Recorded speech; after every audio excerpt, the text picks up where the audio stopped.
Created in 2002 by Elon Musk, SpaceX brought great advancements to the field of space exploration. This company is driven by a goal of making spaceflight routine, affordable, and make humans multi-planet species.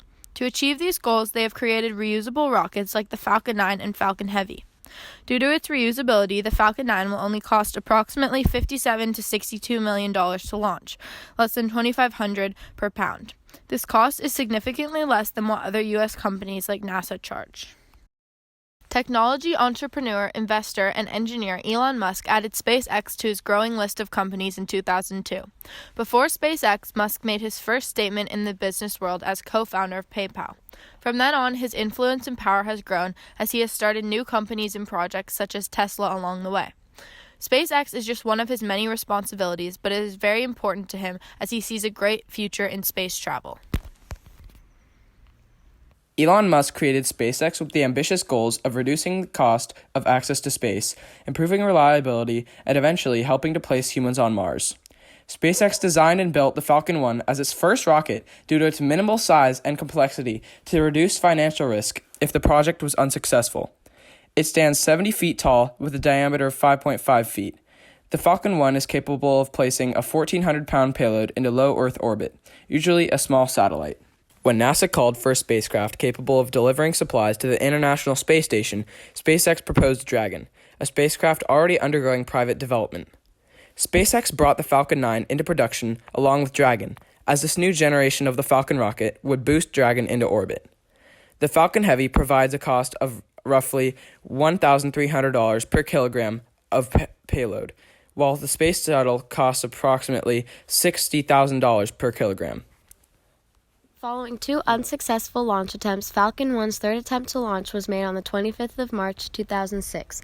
The launch quickly failed when the first stage engine lost thrust 34 seconds after liftoff, resulting in the rocket falling into the Pacific. The Falcon 1 flew again in March 2007. As the first stage separated, it clipped the second stage engine. This contact pushed the second stage off course, requiring a maneuver to reattain its planned trajectory. As such a heavy and large rocket, the Falcon 9 needed to be built both strong to withstand the stress of rocket launch and landing, while still being light enough to lift and land.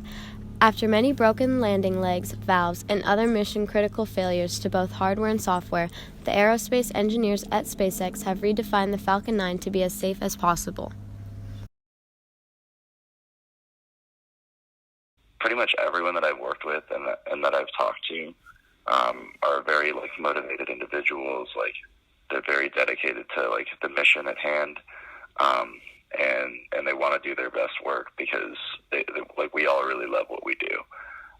So I think that kind of contributes to the environment that we work in, and I think it's kind of like the secret sauce as to what makes us special is that everyone really wants to be doing what they're doing, and that's why we're so successful is because we have that working environment. A lot of people misrepresent what the benefit of space travel, space tourism, any of those, what space is in general. But in a societal impact, normalizing the travel to space and making it a possibility is really the best way I think that we have of becoming like a permanent species. And that's kind of it's a threefold thing, really. First off, accidents happen all the time. That's how the dinosaurs got wiped out. It's important ways in preserving us as a species. In something as complicated as rocketry, failure is going to happen. And in terms of mitigating that failure, we do quite a bit. I don't know if you've ever heard of a thing called fault tolerances, but especially on Crew Dragon, it's most man-rated spacecraft are too fault tolerant, which means if one thing fails, you're still good. If another thing fails, you're still good.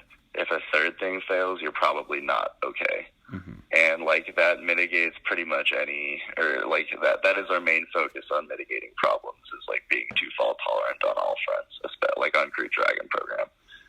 But in terms of just failures in general, I think that there's a pretty strong attitude for test like you fly.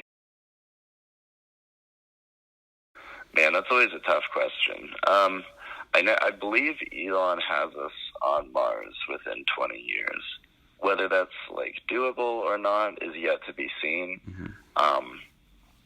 I personally think that it's very much doable, especially seeing how far SpaceX has come in 10 years. Yeah. 10 years, we've gone from zero market share, launching our first rocket, failing 3 times in a row, to the vast majority of the launch market share. I think we have something like 70% of it.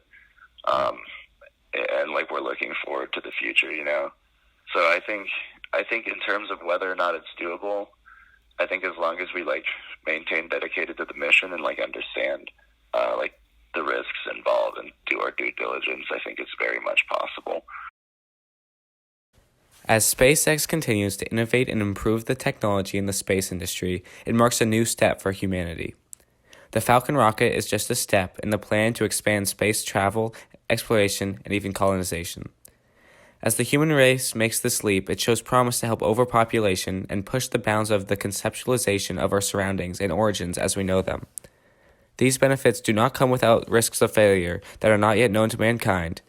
But as SpaceX and their rockets continue to take to the skies, it's important to stay hopeful. If risks like these are not taken, the world would not be driven forward. Each time a rocket flies, we must think about the strides we have made in technology and the problems we have overcome to continue the development of our understanding of the extraterrestrial world.